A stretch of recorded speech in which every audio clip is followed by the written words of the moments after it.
The cold start this morning may have you reaching for the thermostat, but be warned, big jumps on the dial can really add up to big spikes on your electric bill later. This morning, we are focused on heating your home without breaking the bank. Joining us this morning is John Funches. He's the manager of Conservation Efficiency Field Services with JEA. Good morning. Thanks for being here. Good morning. Thank you for having me. It is so tempting. I got up very early, about 3:45 this morning, and I looked at the thermostat and I thought, oh, I hope my children are not cold this morning. And there is a tendency where you just want to kind of just start hitting that arrow and make it up, you know, and force it up a little bit so that no one is cold in the house. But that is not always the best way to do it. There's some kind of rules when it comes to that. Would you explain? Because these are mistakes that a lot of people make. Yes, definitely. If you raise your thermostat up more than 2 degrees, you will engage your auxiliary heat, which is heat strips. Heat strips can use 3 to 4 times more than your heat pump.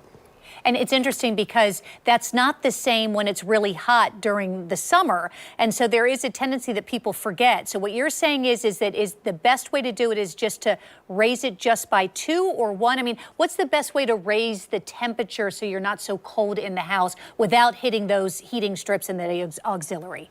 The safe thing to do is just raise it up 1 degree at a time. That way you avoid engaging your auxiliary heat.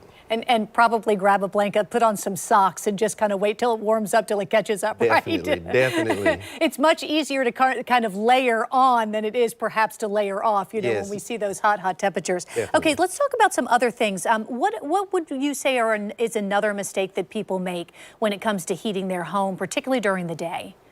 During the day, a mistake is leaving the thermostat set at the same temperature all day, especially if you're away. If you're away, we recommend for you to lower your thermostat by 5 degrees to reduce the amount of runtime your heat pump will run. Okay, so 5 degrees. So is there, I know that during the hot months, it's something like setting it in, you know, in the 80s. Is there 68, 64? Is there a rule of thumb that JEA goes by? Yes, rule of thumb for the wintertime is set your thermostat at 68 degrees. Okay, whew, boy, that seems cold. But given the fact it's 47 degrees outside, it's not so bad. Now, those are really the 2 primary things to prevent that huge spike. Are there some things, though, that we all can do to kind of maintain our HVAC so that it runs more efficiently and in the end saves us some money? Yeah, definitely. You want to get your HVAC routinely maintenance. I recommend the fall and the spring. That's when it's least likely to be used or least likely to run, just because the temperatures are either not as hot or not as cold outside. Okay, so that's a mental note there. Anything that people can do now, though, to kind of help increase that without having to call somebody in to maintain it? Routine monthly maintenance, change your filter. I recommend that the first week of every month, change your filter. That way you'll keep your air free flowing and you're not experiencing any blockage with your airflow. Yeah, and I think that is something that people don't realize is a very easy thing for them to do on their own without any help.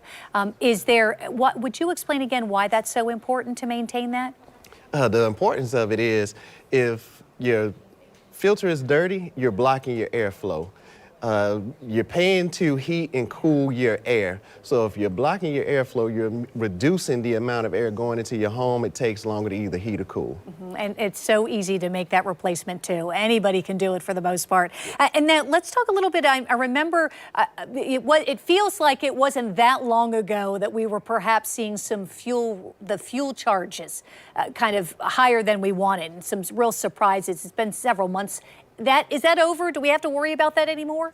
Well, right now, great news for our customers. Our fuel charges are the lowest they've been in the last 2 years. All right, so we don't need to worry about getting some kind of a sticker shock when we get our electric bill, other than the fact that we may make some mistakes, and now hopefully no one will make those mistakes after hearing from you, John. I appreciate Absolutely. Your time this morning. Definitely. Thank you to you and to JEA for being here to help our viewers save some money so you don't end up with sticker shock when you get that electric bill in the mail after we see this cold weather. Now let's get you caught up on those cold temperatures, because they're going to be hanging around for a while.